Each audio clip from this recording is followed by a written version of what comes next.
여러분 반갑습니다. 오늘도 오늘 은혜로 하나님 앞에 나와 예배드리는 여러분의 예배를 하나님이 기쁘게 받으실 줄 믿습니다. 우리의 삶을 인도하시는 하나님을 함께 바라보십시다. 눈에 보이는 상황을 믿지 말고 눈에 보이지 않는 하나님을 믿으리라 라고 하는 이런 마음으로 찬송가 545장 이 눈에 아무 증거 아니 배워도 우리 함께 부르시면서 우리가 믿는 하나님을 함께 바라봅시다.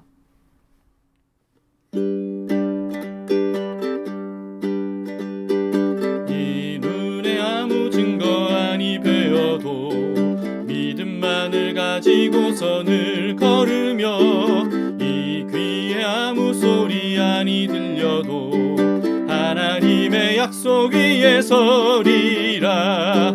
걸어가세 믿음 위에 서서 나가세 의심 버리고 걸어가세 믿음 위에 서서 눈과 귀에 아무 증거 없어도 이 눈이 보기에는 어떠하든지 이미 얻은 증거대로 늘 믿으며 이 맘에 의심 없이 살아갈 때에 우리 소원 주 안에서 이루리.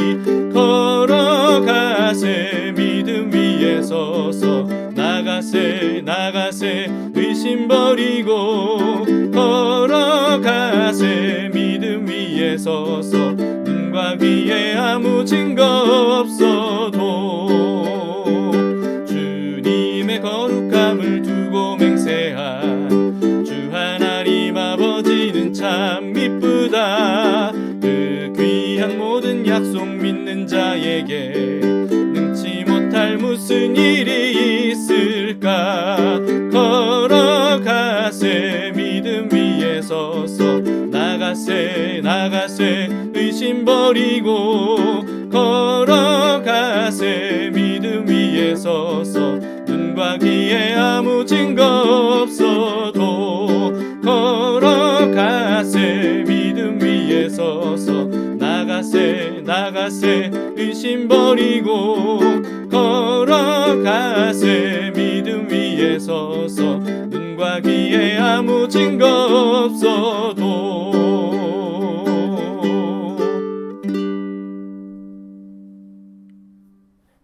오늘 말씀은 출애굽기 11장 1절에서 11절 말씀입니다. 마지막 10번째 재앙인 모든 장자들의 죽음을 모세가 파라오에게 예고하는 내용입니다. 제 11장. 여호와께서 모세에게 이르시기를 내가 이제 한 가지 재앙을 바로와 애굽에 내린 후에야 그가 너희를 여기서 내보내리라. 그가 너희를 내보낼 때에는 여기서 반드시 다 쫓아내리니 백성에게 말하여 사람들에게 각기 이웃들에게 은금 패물을 구하게 하라 하시더니 여호와께서 그 백성으로 애굽 사람의 은혜를 받게 하셨고 또 그 사람 모세는 애굽 땅에 있는 바로의 신하와 백성의 눈에 아주 위대하게 보였더라. 모세가 바로에게 이르되 여호와께서 이와 같이 말씀하시기를 밤중에 내가 애굽 가운데로 들어가리니 애굽 땅에 있는 모든 처음 난 것은 왕위에 앉아있는 바로의 장자로부터 맷돌 뒤에 있는 몸종의 장자와 모든 가축의 처음 난 것까지 죽으리니 애굽 온 땅에 전무후무한 큰 부르짖음이 있으리라. 그러나 이스라엘 자손에게는 사람에게나 짐승에게나 개 한 마리도 그 혀를 움직이지 아니하리니 여호와께서 애굽 사람과 이스라엘 사이를 구별하는 줄을 너희가 알리라 하셨나니 왕의 이 모든 신하가 내게 내려와 내게 절하며 이르기를 너와 너를 따르는 온 백성은 나가라 한 후에야 내가 나가리라 하고 심히 노하여 바로에게서 나오니라. 여호와께서 모세에게 이르시기를 바로가 너희의 말을 듣지 아니하리라.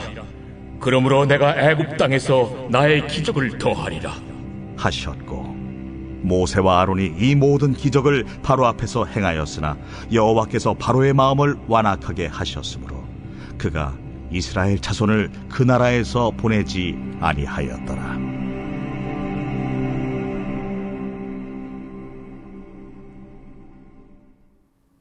여호와께서 모세에게 이제 한 가지 재앙만 남았음을 말씀하십니다.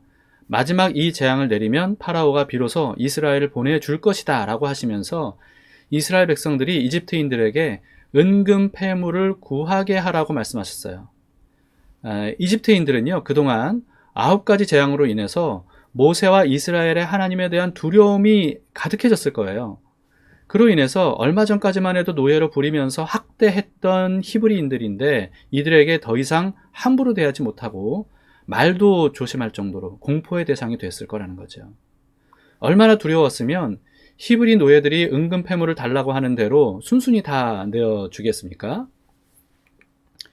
이집트인들에게 받은 은금 패물들은 여러분 전쟁에서 승리한 사람들이 취하는 전리품이었다고 봐야 됩니다. 이스라엘은 싸우지 않았지만 하나님께서 대신 이집트를 상대로 싸워주셔서 압도적으로 승리하셨기 때문에 하나님의 백성들이 전리품을 취한 겁니다. 이스라엘로서는 도저히 이길 수 없는 적을 하나님께서 이기게 해주셨던 거죠.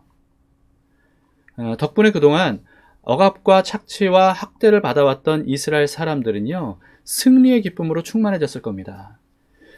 우리나라 같으면 아마 거리마다 태극기를 들고 나와서 흔들면서 만세를 부르지 않았을까 싶어요.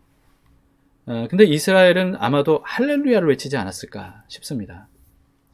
오늘 본문에서는 이렇게 기록이 되어 있습니다. 3절입니다. 여호와께서 그 백성으로 애굽 사람의 은혜를 받게 하셨고 또 그 사람 모세는 애굽 땅에 있는 바로의 신하와 백성의 눈에 아주 위대하게 보였더라. 처음 모세가 파라오 앞에 섰을 때 파라오는 여호와 하나님이 누구냐라고 하면서 무시했고요. 또 모세도 무시했어요. 그러면서 이스라엘을 오히려 더 심하게 학대했었죠. 다시는 감히 자신 앞에 설 엄두가 나지 않게 하려고 파라오로서의 어떤 절대적인 힘과 권세를 과시를 했던 겁니다. 그로 인해서 모세는 주눅이 들었었어요. 그러면서 하나님께 왜 자기를 파라오에게 보내셔서 이스라엘이 더 큰 고통을 당하게 하시느냐라고 하면서 하나님께 호소했었죠. 그런데 그때 하나님께서 모세에게 말씀하시기를 모세를 파라오에게 신같이 되게 할 것이라고 하셨었습니다. 기억나십니까? 당시 모세는요, 그 말씀대로 될 가능성을 전혀 보지 못하고 있었어요. 그러나 모세가 여호와 하나님께서 말하라고 하시는 대로 말할 때마다 그대로 되는 것을 보면서 9번의 무섭고 끔찍한 재앙이 우상인들의 나라였던 이집트를 점점 무너뜨리는 것을 겪게 된 겁니다. 그로 인해서 정말로 모세는요, 태양신의 아들이라 추앙받던 파라오의 눈에 신처럼 보이게 된 겁니다. 당시 최강대국이었던 이집트의 왕조차도 감히 대항할 수 없는 존재가 되어버린 거죠. 처음에 모세는 자신이 더 이상 이집트의 왕자가 아니기 때문에 이스라엘을 구원할 사람이 아니라면서 하나님의 말씀을 거부했었죠. 그러나 하나님은 모세가 이집트 왕자였을 때보다 훨씬 더 위대한 존재가 되도록 해주셨습니다. 모세가 갑자기 강해졌던 게 아니에요. 모세는 이전이나 지금이나 똑같이 80세의 목자에 불과했습니다. 단 한 가지 달라진 게 있다면 뭐죠? 전지전능하신 하나님께서 모세와 함께 하셨다는 거예요. 한나가 부른 노래가 모세의 당시 상황에 딱 맞는 것 같습니다. 사무엘상 2장 6절부터 10절까지를 제가 읽어드리겠습니다. 여러분도 가급적이면 성경을 펴셔서 직접 보시기 바랍니다. 여호와는 죽이기도 하시고 살리기도 하시며 스올에 내리게도 하시고 거기에서 올리기도 하시는도다. 여호와는 가난하게도 하시고 부하게도 하시며 낮추기도 하시고 높이기도 하시는도다. 가난한 자를 진토에서 일으키시며 빈궁한 자를 거름더미에서 올리사 귀족들과 함께 앉게 하시며 영광의 자리를 차지하게 하시는도다. 땅의 기둥들은 여호와의 것이라. 여호와께서 세계를 그것들 위에 세우셨도다. 그가 그의 거룩한 자들의 발을 지키실 것이요 악인들을 흑암 중에서 잠잠하게 하시리니 힘으로는 이길 사람이 없음이로다. 여호와를 대적하는 자는 산산이 깨어질 것이라. 하늘에서 우레로 그들을 치시리로다. 여호와께서 땅끝까지 심판을 내리시고 자기 왕에게 힘을 주시며 자기의 기름 부음 받은 자의 뿔을 높이시리로다 하니라. 여호와를 대적하는 사람은요, 파라오와 신하들과 이집트인들처럼 산산이 깨어질 겁니다. 반면에 여호와 편에 서서 하나님께서 말씀하신 대로 행하는 사람은 높이 세워주실 거예요. 영광의 자리를 차지하게 하실 것이라는 거죠. 모세처럼 말이죠. 이제는 아무도 건드릴 수 없이 두려운 존재가 된 모세가 또다시 파라오 앞에 섰습니다. 파라오가 얼마나 두려웠겠어요? 이번에도 여호와 하나님의 말씀을 그대로 전했습니다. 4절 6절입니다. 모세가 바로에게 이르되 여호와께서 이와 같이 말씀하시기를 밤중에 내가 애굽 가운데로 들어가리니 애굽 땅에 있는 모든 처음 난 것은 왕 위에 앉아있는 바로의 장자로부터 맷돌 뒤에 있는 몸종의 장자와 모든 가축의 처음 난 것까지 죽으리니 애굽 온 땅에 전무후무한 큰 부르짖음이 있으리라. 그동안 말씀하신 그대로 이루어진 것을 보았던 파라오와 이집트인들에게는요, 이 정말 무시무시한 경고가 아닐 수가 없습니다. 처음으로 하나님께서 사람의 목숨을 직접 취하겠다고 말씀하신 거예요. 그것도 파라오의 장자로부터 시작해서 이집트인들의 모든 장자가 죽는다라고 말씀하신 거죠. 이것은 이집트인들의 모든 대를 끊어버리시겠다는 말씀입니다. 당시에는 장자를 통한 대를 잇는 것, 이거 굉장히 중요하게 여긴 시대였거든요. 오늘날로서는 도저히 이해가 안 되는 계대 결혼이라고 하는 것이 그 당시에 일반화되었을 정도였습니다. 계대 결혼이 뭐냐 하면요, 한 집안의 장자가 아들을 낳지 못하고 죽으면 그 동생이 그 장자의 아내와 결혼을 하는 거예요. 형수와 결혼하는 거죠. 그렇게 해서 장자의 아들을 대신 낳게 하는 제도, 이게 바로 계대 결혼이라고 하는 제도입니다. 찾아도 장자의 아들을 대신 낳게 하지 못하면 순차대로 그 동생이 장자의 아내를 취하면서 그래서 자녀를 낳게 하는 거예요. 정말 오늘날로서는 납득하기 정말 어려운 그런 제도이고 관습이죠. 근데 그 정도로 장자를 통해 대를 잇는 것을 굉장히 중요하게 여긴 시대였다는 것을 우리는 알 수 있습니다. 우리나라도 불과 얼마 전까지만 해도 그랬잖아요. 그런데 여호와께서 파라오의 장자를 비롯해서 모든 이집트인들의 장자가 죽을 것이라고 하신 거예요. 이전에 끔찍했던 9가지 재앙보다 훨씬 더 끔찍한 정말 청천벽력 같은 그런 경고의 말씀이었습니다. 하지만 이번에도 이스라엘에게는 전혀 피해가 없을 것이라고 말씀하시면서 그로 인해서 여호와께서 이집트인과 이스라엘 사이를 구별하신 것을 알게 될 것이다 라고 말씀하셨습니다. 여호와의 말씀을 전한 모세는 이렇게 덧붙였어요. 8절입니다. 왕의 이 모든 신하가 내게 내려와 내게 절하며 이르기를 너와 너를 따르는 온 백성은 나가라 한 후에야 내가 나가리라 하고 심히 노하여 바로에게서 나오니라. 여러분, 모세의 변화된 모습을 우리가 보고 있습니다. 자신은요, 입이 둔한 자라서 파라오에게는커녕 이스라엘 자손들에게도 나서서 말하지 못하는 그런 사람이라고 모세가 말했었습니다. 그런데 그런 모세가 언제부턴가 아론을 통해서가 아니고 자신이 직접 파라오를 상대하고 말하고 있었던 거예요. 뿐만 아니라 오늘 본문에서는요, 파라오에게 심히 노했다고 하죠. 이제는 파라오의 모든 신하들이 자기에게 절하면서 제발 모든 백성들을 데리고 나가달라고 애원하기 전에는 나가지 않겠다, 이렇게 파라오에게 호통을 친 겁니다. 이전에 주눅 들고 두려워하던 모세는 온데간도 없고 이집트의 모든 군대도 두려워하지 않는 용사가 된 모습이 오늘 본문의 모세의 모습입니다. 하나님으로 인해서 전세가 완전히 역전되었기 때문이죠. 여러분, 우리도 살다 보면 이집트 파라오와 같이 우리의 힘으로서는 도저히 맞설 수 없을 것 같은 상대나 상황을 맞닥뜨릴 때가 있습니다. 아니나 다를까 그로 인해서 더욱 큰 어려움과 곤경으로 곤두박질 쳐서 완전히 무너져 버릴 것 같은 최악의 위기 상황을 맞이할 때도 살다 보면 있죠.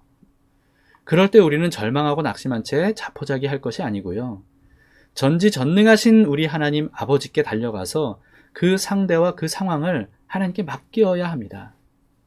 그러면 우리가 도저히 이길 수 없는 상대를 하나님께서 상대해 주셔서 완전히 제압하시고 승리하게 하실 것이라는 거죠.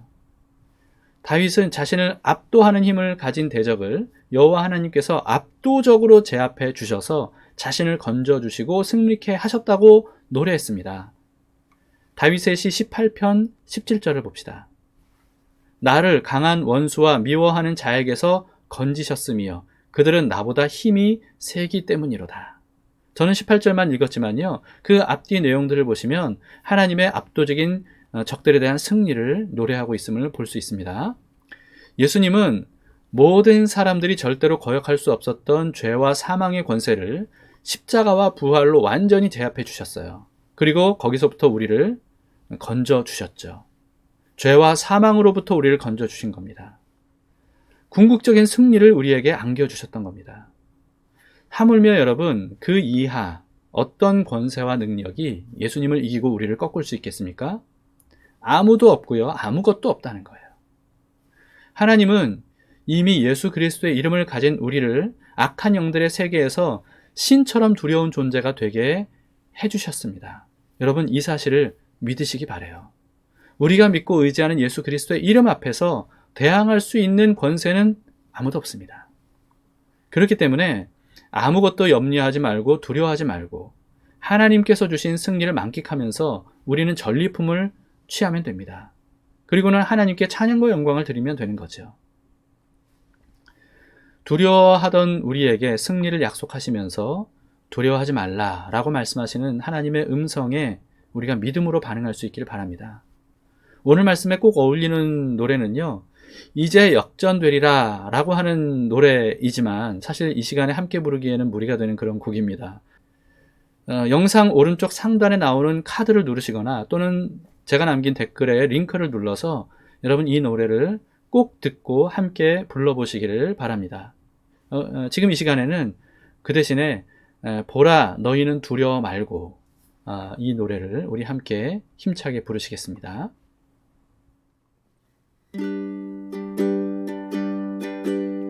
보라 너희는 두려워 말고 보라 너희를 인도한 나를 보라 너희는 지치지 말고 보라 너희를 구원한 나를 너희를 치던 적은 어디 있느냐 너희를 억누르던 원수는 어디 있느냐 보라 하나님 구원을 보라 하나님 능력을 너희를 위해서 싸우시는 주의 손을 보라 보라 하나님 구원을 보라 하나님 능력을 너희를 위해서 싸우시는 주의 손을 보라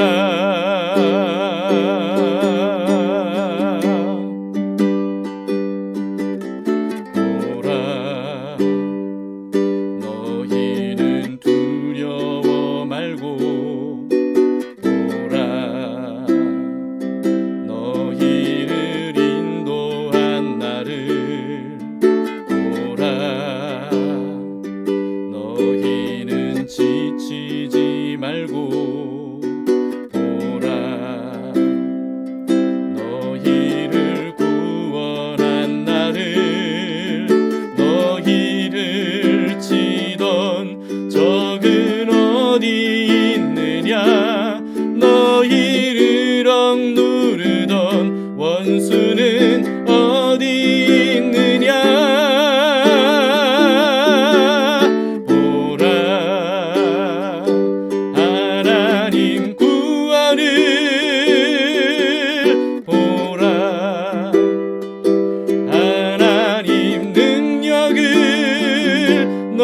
너희를 위해서 싸우시는 주의 손을 보라 보라 하나님 구원을 보라 하나님 능력을 너희를 위해서 싸우시는 주의 손을 보라.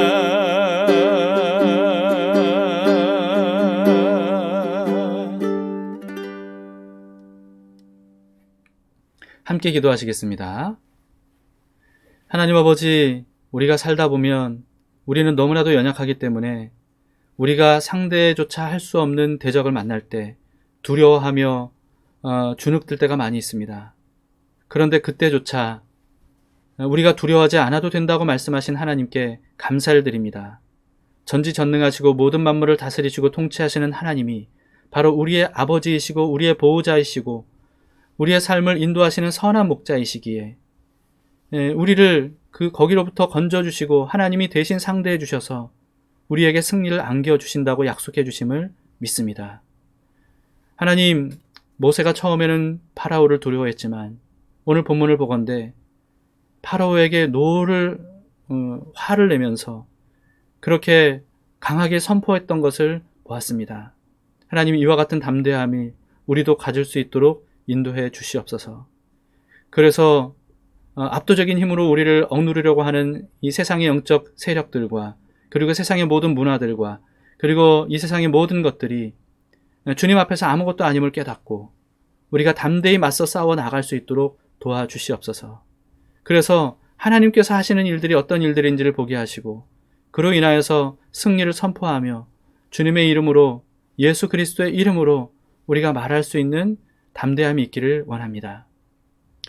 비록 지금은 우리가 억압을 받고 있거나 또는 고난을 당하고 있다 할지라도 하나님께서 이미 이루신 승리가 우리의 것이 될 것임을 믿고 나아가기를 원하오니 이 믿음 흔들리지 않도록 우리를 언제나 붙들어 주시옵소서. 우리에게 영원한 승리를 허락하신 주님, 감사 찬양을 올려드립니다. 예수님 이름으로 기도드립니다. 아멘. 네, 감사합니다. 두 가지 기도 제목으로 기도합시다. 첫 번째는 우리의 힘으로 감당할 수 없는 일을 당할 때 일찌감치 하나님을 바라보고 의지할 수 있도록 우리를 이끌어 달라고 함께 기도합시다. 주님께서 우리를 건져주시고 상황을 역전시켜 주시기를 간구합시다. 그렇게 해주실 주님을 믿고 담대히 서서 모세처럼 말씀대로 순종할 수 있도록 주님이 하시는 일들을 보여주시기를 간구할 수 있기를 바랍니다. 두 번째는요, 김정 사모님을 비롯해서 환난과 고통을 당하고 있는 담길 가족들 그리고 이웃들을 위해서 우리 오늘도 중보기도 합시다. 하나님만 하실 수 있는 일들을 보여달라고 우리 간구합시다. 그리고 끝까지 인내하면서 이 모든 어려운 기간들을 이겨내고 극복할 수 있도록 그렇게 마음과 생각을 지켜주시기를 우리가 중보하며 기도합시다. 자, 하나님의 승리를 믿습니까? 예수 그리스도께서 사망 권세, 죄의 권세를 완전히 이기시고 우리를 구원해 주셨습니다. 그 믿음으로 오늘도 우리가 담대히 승리를 선포하며 하루를 살아가도록 합시다.